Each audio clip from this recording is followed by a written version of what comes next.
Hi, I'm Rebekah Ricks, and I'm here at the Homeschool Connection in Winter Haven, Florida. And this is our weekly talk on the brew. And the brew is a mixture of people, events, and things that come together to form a more potent whole.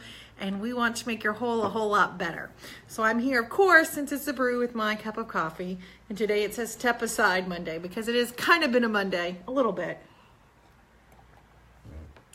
Not too bad of a Monday, but it still needs to step aside. So today we're going to be talking about AP and CLEP and some more specifics on both of those. So to start, I'm going to be talking a little bit about AP. Now, AP and CLEP are both College Board certified. So the College Board is what writes the SAT, and they've pretty standard, a standard test to get into college. And so they're both kind of administered by the College Board or overseen by them.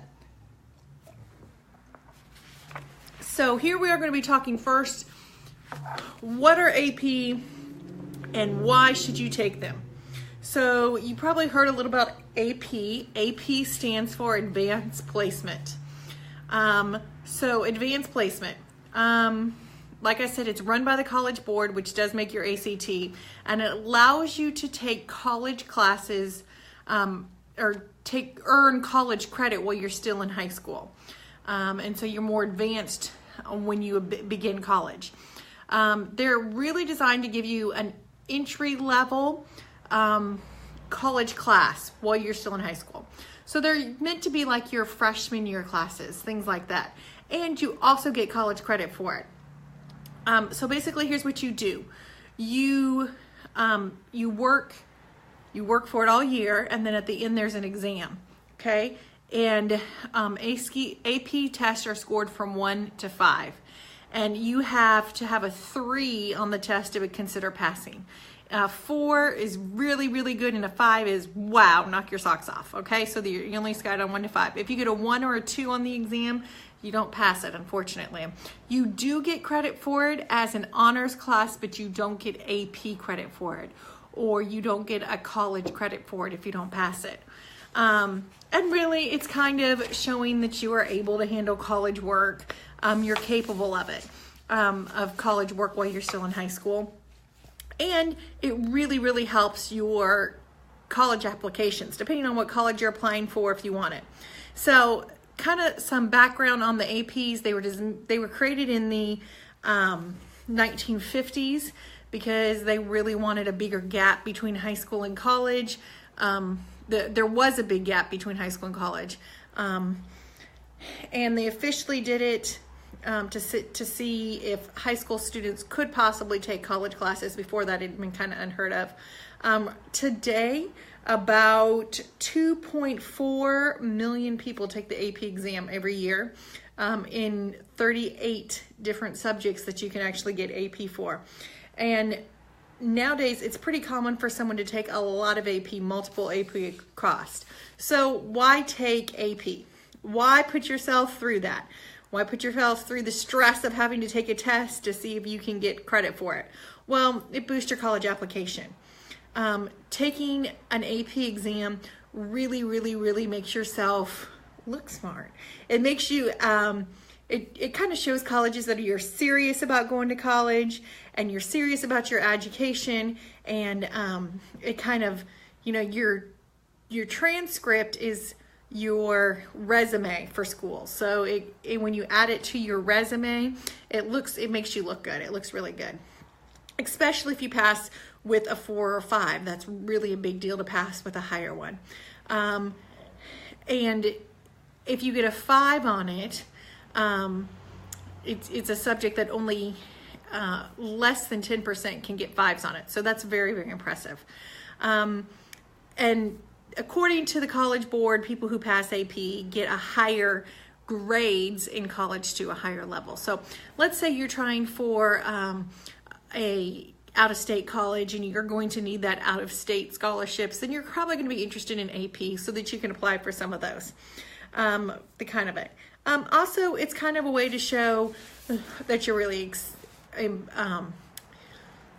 serious about this. It's something that you really want to do. You want to go to school for a while, that you're really, really interested in college or that you're serious about getting into their college. Now remember, you can get college credit for it, okay? So it looks good on your resume, your transcript, but you can also get college credit. But here's the thing, not all AP at different colleges is considered equal. So you have to look and see if you're interested in a particular college, see what they accept. So, you know, Harvard, for example, will take AP and allows you to apply for advanced standing in classes if you've completed equal AP exams. But something like Stanford University only accepts AP for science, language, and math, but doesn't accept any AP history or English as part of their credit. Washington University will only accept a maximum of 10 credits, AP credits. So you really have to look and see. If there's a particular college you want to go to, you don't want to get there and find out, oh, we took your AP for history and science, but we didn't take it for English, because each college has their own requirements. They're not required to accept AP or CLEP. They don't have to accept them if they don't want to. In the state of Florida, most colleges do. There are some certain private colleges that don't. That don't accept it. They make you retake their English there, or they make you retake their biology. So it kind of works the same way when we're talking about CLEP too. Colleges do not have to accept CLEP credits, even though you've taken that, and even though one school takes it, the other school may not. So what's good for the goose is always good for the gander. All right, and just kind of like if you have transferred schools ever. So let's say I went to Polk State, because that's our local college, and I went to Polk State, and then I switched to USF. So my husband took some classes at Polk State, and then he switched to USF to get his computer degree. When he switched to get an engineering, computer engineering degree at USF, he had to retake calculus because USF did not take Polk State's calculus. It wasn't good enough for them. Okay, so he had to retake it. That's not uncommon, especially if you're going between colleges, for them to retake stuff. I took same thing. I had to retake some between colleges. So every college has the right to make you retake them, so just because you did. So it's pretty easy for you to do it. If you go on the College Board database, you can look and see look up your school's policy that you're interested in going to, their policy on AP and CLEP classes. So most of your state colleges, like Polk State is a smaller college, they're going to accept them. But if you're looking into a bigger university, then you might want to see what the requirements are on it. So how does it work? It's really pretty easy. You take an AP class, or you can take an AP prep, and then you can just go and sign up for that class. And usually it costs around $100 to take the AP exam, so it's not super expensive. It's really worth your time and your money to go do it. Let's talk about CLEP, okay? So CLEP means there isn't necessarily a class you take, all right? You can be in high school or you can be in college when you do CLEP.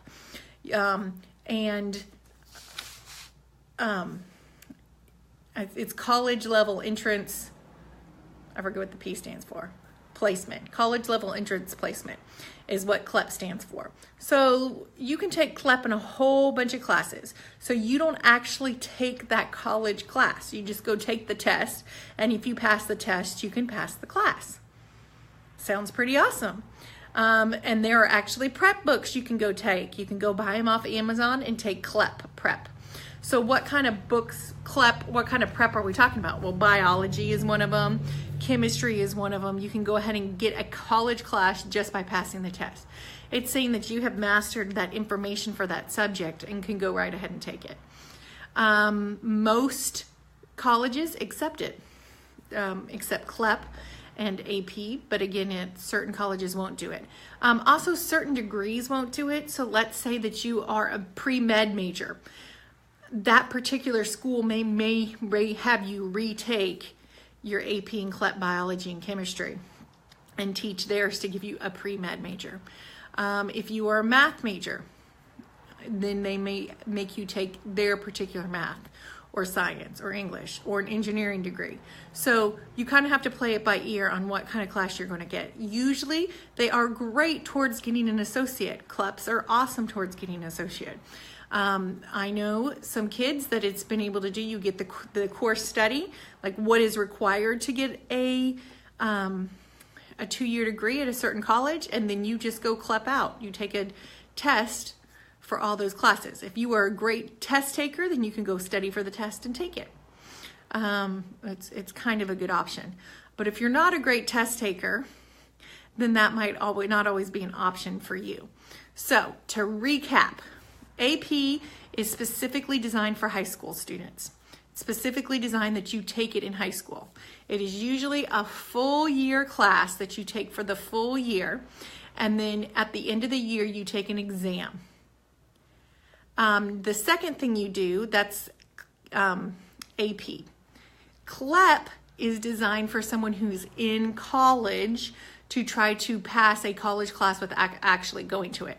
Can you take CLEP in high school? Yes, a lot of people do. You can still take those CLEP classes in high school, and if you pass the test, you pass the class, and it does transfer to your high school credit. You can get a high school credit for any college level class. So those are kind of the difference between the two. Lots of different exams you can do. Most junior colleges, state colleges, you can go and do CLEP classes easily. It's pretty easy, not a big deal, not a big hassle for it. So hopefully that answered your question a little bit on it. If you have any other thoughts or questions on the difference between AP and CLEP, let me know, and I'm sure I will try to answer it. I may not know the answer right away, but I will try to answer it for you and look it up. All right, hope you all have a great afternoon. Finish your cup of brew, and we'll see you next week.